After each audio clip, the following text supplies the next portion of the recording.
para reiniciarmos, né, mais uma sessão do colóquio Cícero e a Religião Romana, um colóquio internacional. Nós atrasamos um pouco pela manhã, né, e já expliquei que fizemos uma pequena alteração do horário, já começando às 2h30. E a Maria Eichler falará após o Carlos Gustavo Direito, professor Carlos Gustavo Direito, doutor em Direito, pós-doutor em História, magistrado do Estado do Rio de Janeiro, do TJRJ, e hoje professor da Emerge também, e, enfim, que vem propugnando mesmo pelo estudo de História do Direito Romano, e um apreciador de Cícero também, um especialista em Cícero, vai trazer sua contribuição pela via do Direito Romano. E dou as boas-vindas, agradecendo sua presença aqui. Muito obrigado. E vai tratar de um caso, parricídio na República Romana, um caso de Sexto Rócio Amerino. Okay. Muito obrigada, Carlos Gustavo. E lembrando a sua, Assunção Medeiros, tratará de, após a apresentação, fazer uma pequena versão em inglês. Bom, obrigado, Cláudia. Muito obrigado a todos. Boa tarde. É um prazer estar aqui na Emerge, é um prazer poder discutir uma questão de história antiga na Escola dos Juízes. Eu que sou magistrado há 18 anos aqui no Estado do Rio de Janeiro, presidente do primeiro Tribunal do Júri, né, e vou tratar de uma questão sobre parricídio na Roma Antiga, na Roma Republicana, que é também um tema que eu posso dizer assim atual, porque eu estava falando com a Cláudia, que antes de vir para cá eu estava justamente decidindo uma questão de parricídio. Então, assim, é claro que do outro lado, pela defesa do parricida, não estava o Cícero, né? Mas, de qualquer sorte, eu agradeço muito o convite da professora Cláudia Beltrão da Rosa, que, além de ser minha professora, é uma inspiração para mim na continuidade do meu estudo, é uma inspiração na continuidade da interdisciplinariedade. Então, na realidade, para mim é sempre uma honra e um prazer dividir a mesa e, enfim, e ser anunciado pela professora Cláudia. Faço referência também ao professor Sant'Angelo, que junto com a professora Cláudia realizou esse colóquio internacional, que é muito importante para o desenvolvimento do estudo da história antiga e também por esse diálogo entre historiadores, juristas, psicólogos, psicanalistas.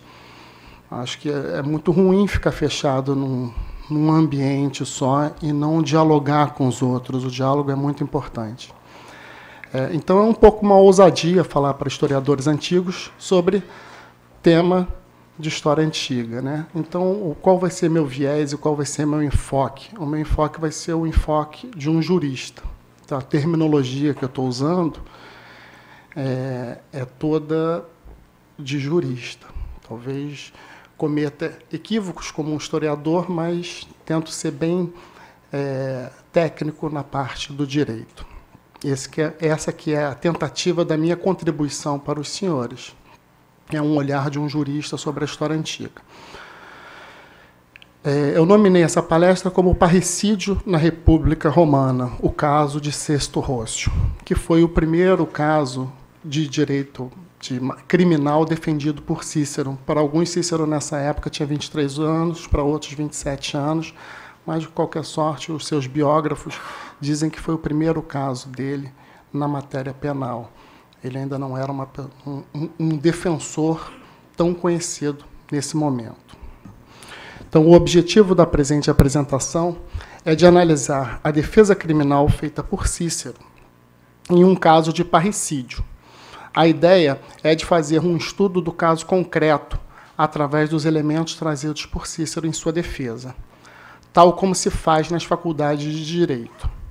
Para tanto, começaremos contextualizando o caso, para entendermos o momento político que terá um papel importante no tema defensivo trazido por Cícero, que se encontrava a República Romana na data dos fatos.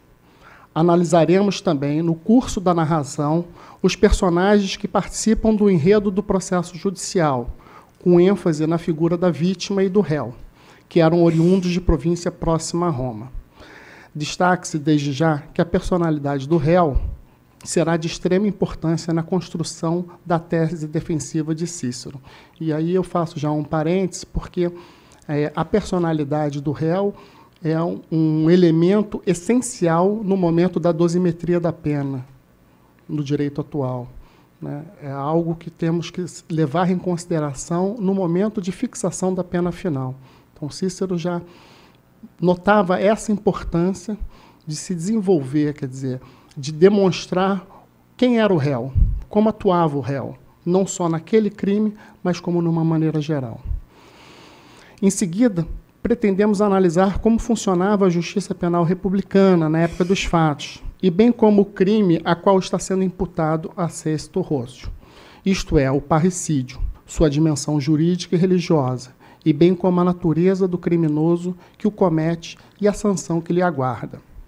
Por fim, destacaremos pontos específicos da defesa feita por Cícero e a sua linha de raciocínio para a construção da tese apresentada perante o juiz-presidente e os jurados, para, por fim, chegarmos a uma conclusão. Deve ser destacado que o que se sabe sobre o presente caso é aquilo que nos foi passado pelo discurso de Cícero. E eu estou adotei para fazer esse trabalho, a tradução bilíngue da Belles Lettres, feita pelo professor François Renard, que eu estou usando até o final da minha palestra. Só estou destacando que, em 2005, foi produzido um filme pela BBC, que se chamava Murder in Rome, e que teve como consultor Tom Holland, e que se tratava justamente desse caso. Esse filme ele cometeu alguns anacronismos, que depois eu posso até destacar, mas que é bem interessante, que mostra justamente esse caso e a defesa de Cícero no caso do Sexto Rócio. Então, qual era o contexto político nesse momento? Em 1º de novembro de 82, Sila adentra Roma, depois de vencer o último combate contra os partidários de Mário. Ele vai tentar, junto ao Senado, os meios legais para atacar seus adversários em Roma. Em 3 de novembro, ele publica a primeira das 3 listas de proscritos, que vão totalizar 520 nomes, mas que atingem, na realidade, muito mais cidadãos, notadamente os cavaleiros. As proscrições terminam oficialmente em 1º de junho de 81, mas a Lex Majestate permitirá o prosseguimento dos processos criminais contra aqueles que são tidos como inimigos do Estado. Note-se que nas proscrições os cidadãos têm o dever de denunciar os proscritos, sob pena deles mesmos serem mortos sob acusação de proteger algum inimigo do Estado romano. Os proscritos são decapitados e são interditados de serem sepultados, e suas cabeças são expostas no fórum. Também um outro parênteses, a questão do sepultamento é de extrema importância para a noção da justiça, do direito natural dentro do estudo do direito, porque o que se extrai da tragédia de Sófocles, Antígona, como sendo a primeira vez em que se discute a oposição de um direito posto, o direito de Creonte, e o direito natural do enterro do irmão de Antígona, né? E, então, assim, tudo isso na base da questão do sepultamento, de saber se poder sepultar, no caso da tragédia de Sófocles, o traidor da pátria, em solo grego. Suas cabeças são expostas no fórum. Alguns têm os corpos mutilados e jogados no Tibre. Os bens são confiscados e os acusadores são compensados. Crasso se tornou um dos homens mais ricos de Roma em razão de atuar como delator de proscritos. Os escravos dos condenados são soltos e formam uma parte devotada a Sila. Os filhos dos proscritos são banidos de Roma e perdem seus direitos civis. Somente uma lei de anistia em 70 vai permitir o retorno dos filhos dos proscritos. Na realidade, a luta interna de Roma é uma disputa entre os optimates, grupo ao qual Cícero pertence, e os populares, que tem início já com o tribunato dos irmãos Gracos no final do século anterior. O problema é que Sila se faz ditador em 81 e sua linha política não é totalmente clara. uma vez que ele faz reformas indispensáveis para recolocar Roma em marcha depois das guerras internas, sobretudo no que concerne as magistraturas e o equilíbrio dos poderes. Ele reforma igualmente o aparelho judiciário, instituindo um novo código e criando um júri especial para julgar os casos criminais, tais como o de Sexto Rócio. Apesar das medidas de terror das proscrições, Sila ele é visto como um bom administrador também. Então, a linha política de Sila fica muito duvidosa de colocar ele como um ditador ou ele como um bom administrador. Não se sabe muito ao certo qual era a posição dele. Esse é o contexto político. Vamos aos fatos narrados por Cícero. E aqui eu uso bastante o texto feito pela professora Cláudia Beltrão da Rosa, que ela escreveu sobre a complexo no pró-Rócio Amerino de Marco Túlio Cícero. Segundo Cícero, esses são os fatos. Um certo Rócio, cidadão rico de Améria e partidário entusiástico de Sila, fora assassinado em Roma. Não sabemos exatamente a data, mas o assassinato provavelmente ocorreu antes de 1º de junho de 81. O companheiro de viagem conterrâneo da vítima, Terrócio Magno, foi responsabilizado pelo assassinato e imediatamente enviou um mensageiro a Améria para anunciar a morte de Rócio a seu companheiro Terrócio Capito. 4 dias depois, Magno e Capito foram ao campo de Sila, em Volaterrae, para informar a Crisógono, o poderoso liberto de Sila, da morte de Rócio. Sob a instigação de Magno e Capito, e sem o conhecimento de Sila, Crisógono inseriu o nome da vítima na lista dos proscritos, e suas propriedades foram leiloadas. Crisógono, então, comprou esses bens, avaliados em cerca de 6 milhões de sestercésios, pelo montante de apenas 2.000, recompensou a Capito com 3 propriedades da vítima, fazendo de Magno seu agente para administrar os bens. Magno parte para a Améria e expulsa o filho da vítima, o cliente de Cícero, de sua casa. O povo de Améria, que conhecia o morto como um partidário incondicional dos nobres, ficou chocado com este aparente erro de Sila. Por um decreto da Cúria Municipal, foi enviada uma embaixada de 10 cidadãos ilustres a Sila, em Volaterrae, para explicar-lhe que o velho Rócio não deveria estar entre os proscritos. Um dos membros da embaixada era Capito, e Crisógono persuadiu, com o auxílio do primeiro, esta delegação de que corrigiria o erro e cuidaria da restauração dos bens do jovem Rócio. Satisfeitos, os delegados voltaram para casa sem ver Sila. Crisógono, Magno e Capito, após outras conversas, decidiram finalmente que o único meio de usufruírem das propriedades em paz era matando o jovem herdeiro.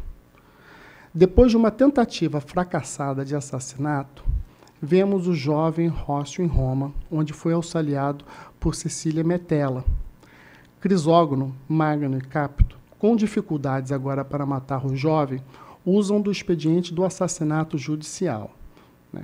Assassinato judicial desde aquela época. Hoje, o que a gente tem de chuvas de processos e de ações de improbidade administrativa para todos os administradores, uma forma, muitas vezes, de processos de impeachment também, para poder atacar as pessoas e macular a honra das pessoas, não é muito diferente do que foi feito nesse período por Crisógono, Magno e Capito. Só mudam os personagens. Agindo por meio de um acusador pago, e a gente vai entender como é que funcionava, eu pretendo mostrar para os senhores um pouquinho mais adiante, como funcionava o sistema judiciário naquele momento, o judiciário penal, um certo Herúcio, acusaram o jovem Rócio de parricídio. Se fosse considerado culpado, o jovem seria condenado à morte, e Crisógono não teria mais empecilhos. A acusação devia ser confiável, pois era o primeiro julgamento criminal depois de um bom tempo, e desejava-se, em geral, o retorno à normalidade após a Guerra Civil e as proscrições. Mais importante ainda, com Crisógono envolvido no caso, parecia a todos que Sila tinha interesse na condenação. Isso nos explica por que patronos proeminentes não se arriscaram a aceitar a defesa de Rócio. Esse papel perigoso de defensor coube ao jovem Cícero. A versão da acusação sobre os eventos era diferente. Erúcio argumentou que o velho Rócio e seu filho não se davam bem. O jovem Rócio tinha um irmão já falecido que o pai mantivera consigo em Roma, enquanto o cliente de Cícero era relegado à Amélia. O acusado, segundo Erúcio, acreditava que seu pai iria deserdá-lo, o que era um motivo forte para um assassinato. Houve também a oportunidade. Mesmo que Erúcio, ao que parece, não tenha sustentado que o acusado estivesse em Roma à época do assassinato, o crime ocorreu num período violento, no qual um assassinato não era algo difícil de se encomendar. Finalmente, apresentou outras indicações para uma suposta natureza criminosa do acusado. Erúcio, enquanto deixava claro que Crisógono favorecia a acusação, não menciona que o velho Rócio fora posto entre os proscritos ou que seus bens foram leiloados. Além disso, se o acusador mencionasse a proscrição do velho Rócio, isso implicaria que a vítima fora legalmente morta, o que invalidaria a acusação de assassinato. Mencionar que os bens foram vendidos sem admitir que a vítima estava entre os proscritos implicaria que a venda fora ilegal e os bens teriam de ser devolvidos ao jovem Rócio. Dessa forma, a acusação devia proceder como se a proscrição e a venda dos bens jamais tivessem ocorrido. Evidentemente, porque no caso do velho Rócio ser um proscrito, ele poderia ter sido morto a qualquer tempo e por qualquer um, como nós acabamos de ver quais eram os efeitos da proscrição de Sila. Então, a acusação feita por Erúcio não poderia mencionar a questão da proscrição. A proscrição foi a forma que Crisógono teve de obter os bens do velho Rócio, né, mas ela não poderia ser mencionada durante o julgamento. E como é que funcionava o julgamento em matéria criminal nesse período da República Romana? O processo criminal era diferente do processo civil.